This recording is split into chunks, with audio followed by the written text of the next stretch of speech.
Who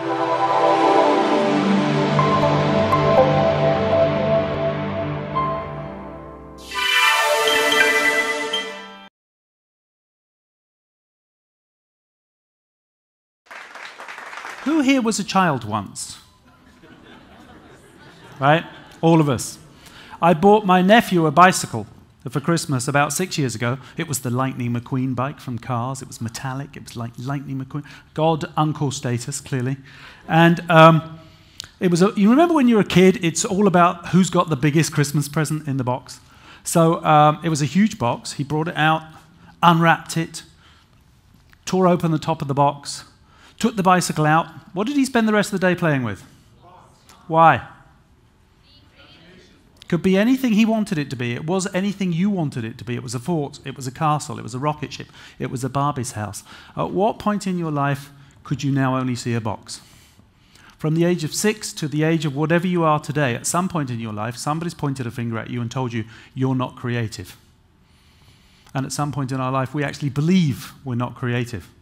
So one of the creative behaviors I want to cover for a moment is children are very curious and they think expansively. Over time, we begin to think reductively because education teaches us to look for one right answer, and corporations are fear of failure. So playfulness is a behavior I'd like to talk about. I don't expect people to be playful every minute of every day, but I do expect people to be playful when they're looking for big ideas. So if I could invite you just to close your eyes for a moment. I'm going to ask you a question. I don't want you to think about it. I just want you to shout out the first word that comes into your head. Where are you, and what are you doing usually when you get your best ideas? Shower, walking the dog, bike ride, commuting, what else? In bed, on a mountain, running. So here's what we haven't heard, and it's consistent with the 5,000 people I've trained across the world. Nobody said the following two words: at work. So,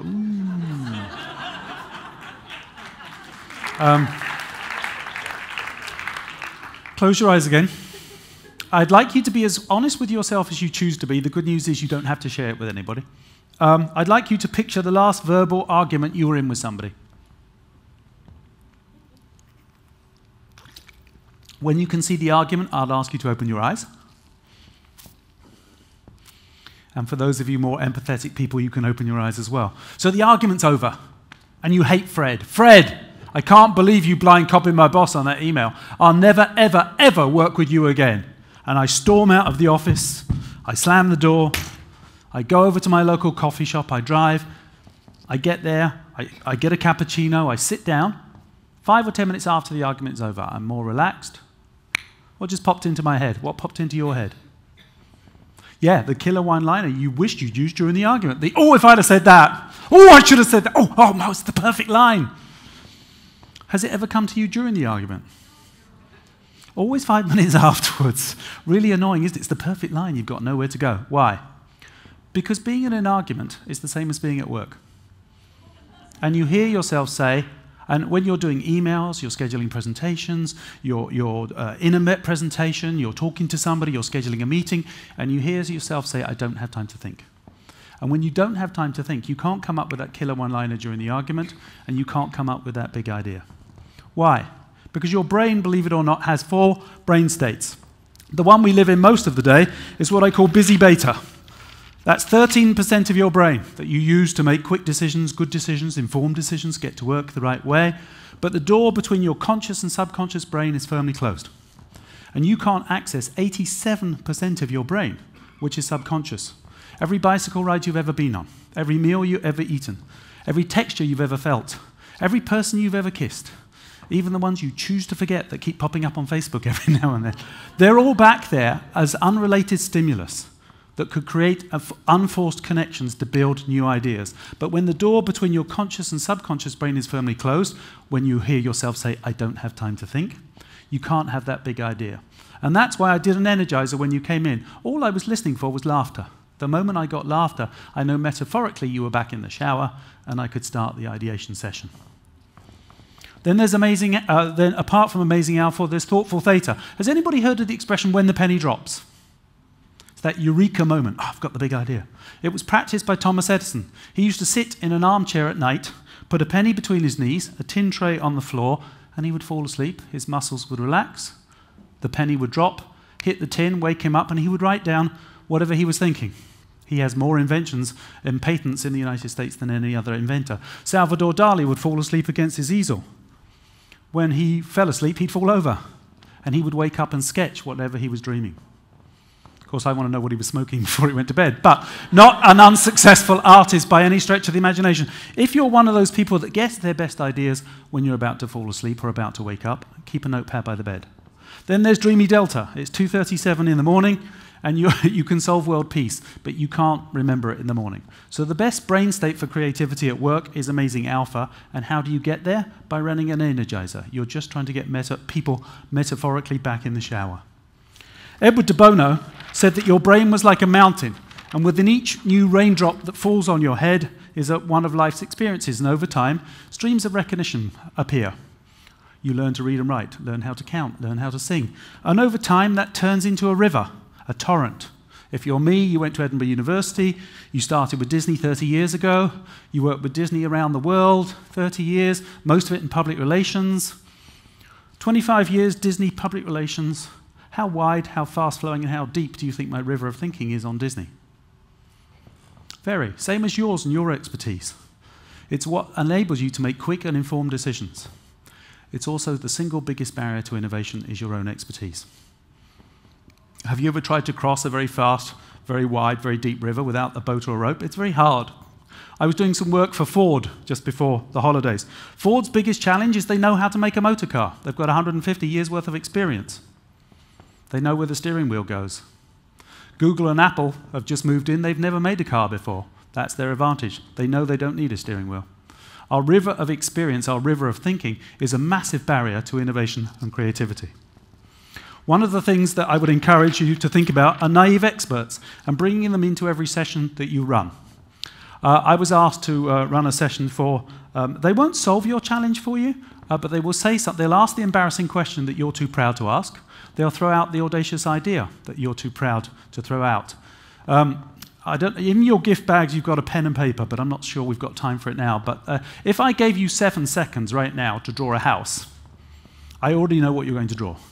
I asked the architects, I invited on all the architects to design a new retail dining and entertainment complex, but I also invited in the executive chef of Hong Kong Disneyland as my naive expert. I asked all the architects to draw a house.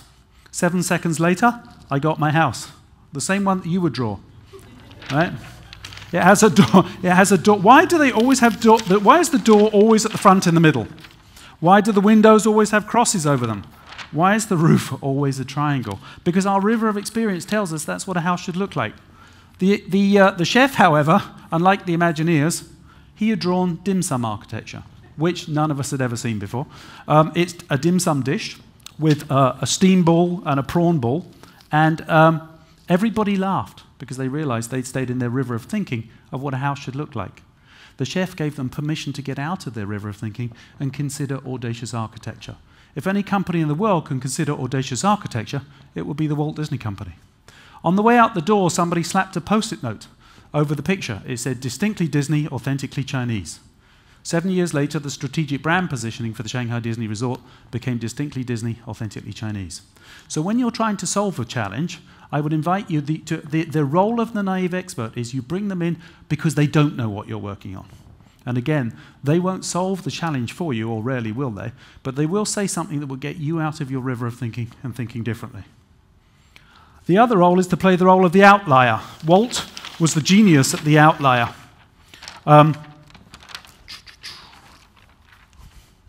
When Walt Disney in 1940, has anybody seen Fantasia, the film?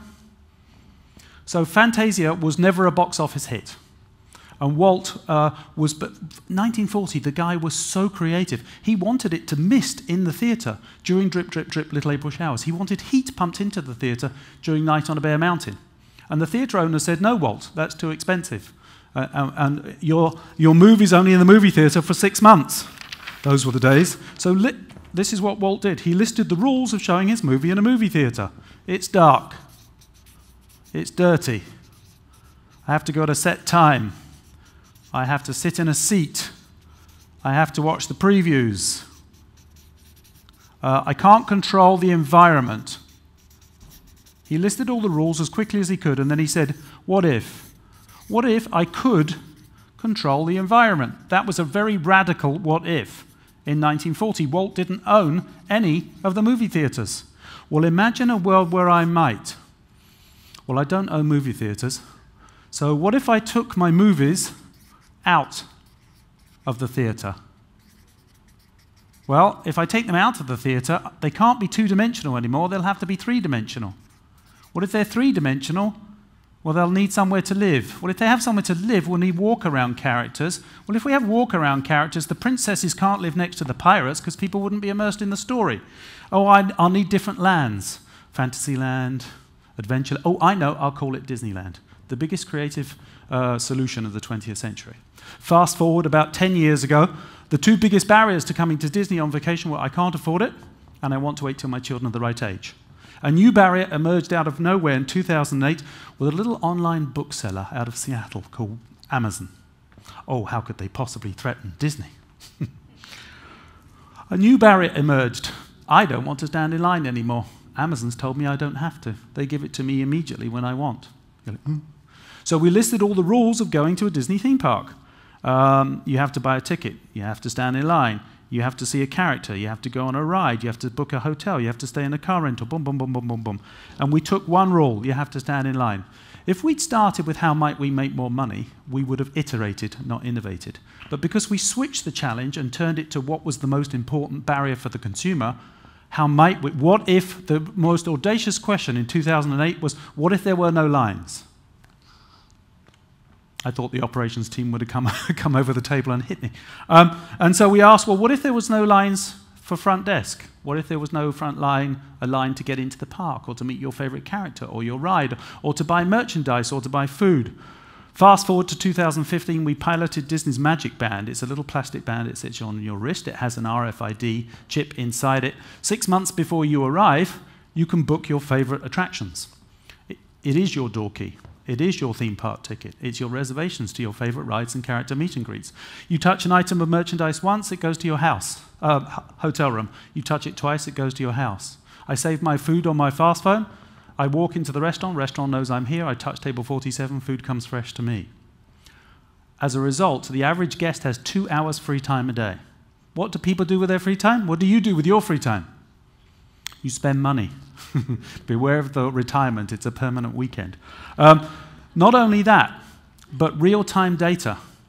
The guests are telling us every second of every day what they like and what they don't like. I know if Mr. Smith is in line for Space Mountain and he's got an hour-long wait, but his daughter's favorite character is Cinderella, and she hasn't met her yet, but Cinderella's 60 yards away. I can text Mr. Smith.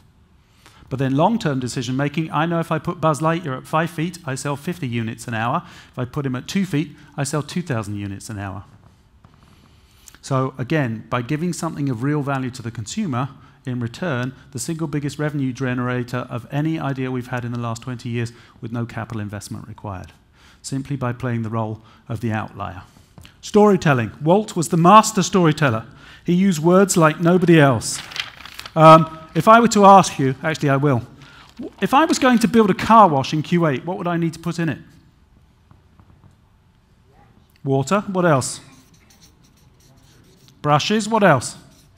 Soap. What else? Dryer. Yeah, I need a dryer. What else? Vacuum. Yeah, people and cars. That's a good list. Okay. Well, what if I didn't open the car wash? What if I open an auto spa? What could I put in a spa? What could you put in a spa? Yes. Masseuse. Wax. Oh, good one. Barista. Music. Suddenly, in less than 60 seconds, you've gone from your river of thinking of what should be in a car wash, and you've considered what could be in an auto spa. All I did was reframe the challenge as Walt Disney did on July 17th, 1955. Instead of creating employees, Walt created cast members, cast for a role in the show. They wear a costume, not a uniform. They work on stage or backstage. He created the best single guest service there is in the world, and it still exists today. All he did was re-express their challenge. About 6 months ago, I was in New York in an office, And I was waiting downstairs in reception, and I was chatting to the young lady behind the desk for about 15 minutes while I waited for my appointment. And I got upstairs and I said to the gentleman, I said, boy, your receptionist is the most friendly, empathetic, lovely. I'm going to steal her and take her back to Disney. And he said, oh, that's funny. I said, why? He said, we don't have a receptionist. I was like, oh, God, who the hell was I talking to for the last 15 minutes? I said, well, I think her name was Sarah. She had a cream blouse and a floral skirt. He goes, oh, Sarah, he said. She's our director of first impressions. All he had done was re-expressed her challenge, and she was empowered to own the space. Probably the most important behavior of all, bravery. We are not encouraged to be brave at work, but I will tell you, with artificial intelligence coming into the marketplace, if we're not brave, and if we're not curious, and if we're not playful, I actually believe when it comes to the next decade, creativity and intuition could be some of they'll be our survival skills. They will rise to the front to compete. How do you compete against? I met Sophia in India a couple of weeks ago. She's the world's most intelligent artificial robot. I believe it is our core human truth. We are all creative, and it will be that creativity that comes to the fore and allows us to survive in a world that will be ever more competitive. But in order to do that, you will have to be incredibly brave. And so to demonstrate bravery for the last 30 seconds, I just need a volunteer to come up. We're going to sing Don't Go Breaking My Heart by Elton John and Kiki D. You can choose if you're going to be Elton or Kiki. So all I need is a volunteer. Didn't think I was going to get one. So you may not look until you may not look until the count of 3. On the count of 3, you may look. Before you came in this afternoon, and you may not look until the count of 3, we put a post-it note underneath one of your chairs, and it simply just is a large one. It just says "It's you," and so on the count of 3, if it is you, I just want you to come up and sing. We've got the lyrics for you. So 1, 2, 3.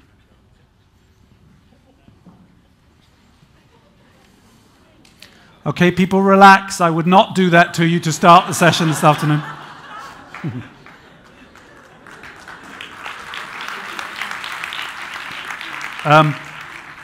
Who is the bravest animal in the jungle?